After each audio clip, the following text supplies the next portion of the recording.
હું જેવા અબ્દુલ રજાક મેઘરજિયા મેઘરજની રહેવાસી મારા મેરેજ 2 વર્ષ પહેલાં 12/5/2024 રોજ થયા હતા અને મારી સાસરીવાળોએ પ્રથમ ચાલુમાં 2 જ મહિનામાં મને પ્રેગ્નન્સી માટે ટોર્ચર કરી હતી અને એના પછી 1 વર્ષ પછી મારી પ્રેગ્નન્સી રહી ત્યારથી હું મારા પિતાના ઘરે છું 1.5 વર્ષથી તો પણ મને ત્યાં રહીને માનસિક ત્રાસ આપે છે અને વારે ઘડી ફોન કરીને ફોન પર ગાળો બી આપે છે અને દહેજની માંગણી કરી છે કે 25 લાખ રૂપિયા રોકડા અને એક ઘર એક ગાડી એટલું આપવું પડશે અને મારા સસરા પણ ફોન પર ગાળો બોલે છે ગલત અને એની માસીની છોકરી સાયમા સલાઉદ્દીનભાઈ સિદ્ધુ એ પણ ફોન કરીને ગાળો આપે છે બહુ અને બધા જ માનસિક ત્રાસ આપે છે માહિમ રહીમભાઈ કુસ્કીવાલા એને પણ આજથી 2 મહિના પહેલાં મગજમારી કરી અને ફોન કરીને મને હેરાન કરી હતી 2026માં ફેબ્રુઆરી 14ના રોજ મારા છોકરાનો જન્મ થયો હતો એ શરીરથી વીક હતો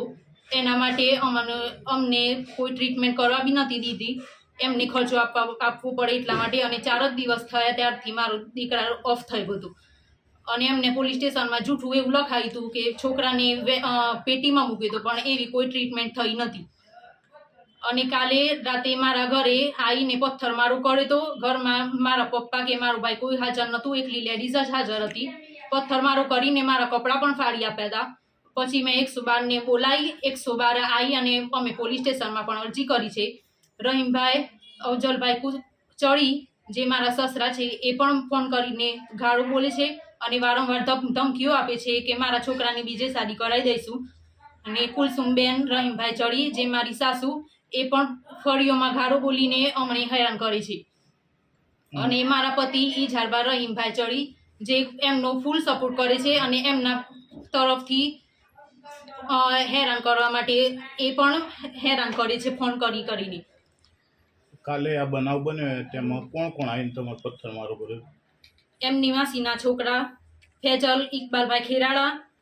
આકિલ સલાઉદ્દીન સિદ્ધુ અકમલ સલાઉદ્દીન સિદ્ધુ સાયમા સલાઉદ્દીન સિદ્ધુ મદીના સલાઉદ્દીન સિદ્ધુ જાહેદા ઇકબાલ ખેરાડા સલમા ખેરાડા સુફિયા સલાઉદ્દીન ખેરાડા સુજાન સલાઉદ્દીન ખેરાડા અને માહિમ રહીમભાઈ કુસ્કીવાલા નસીબા રહીમભાઈ કુસ્કીવાલા ટોળું આવીને મારા ઘરે પથ્થરમારો કર્યો હતો. આ બધા ક્યાં રહે છે? આ બધા મેઘરજમાં જ રહે છે લાઇબ્રેરી જોડે.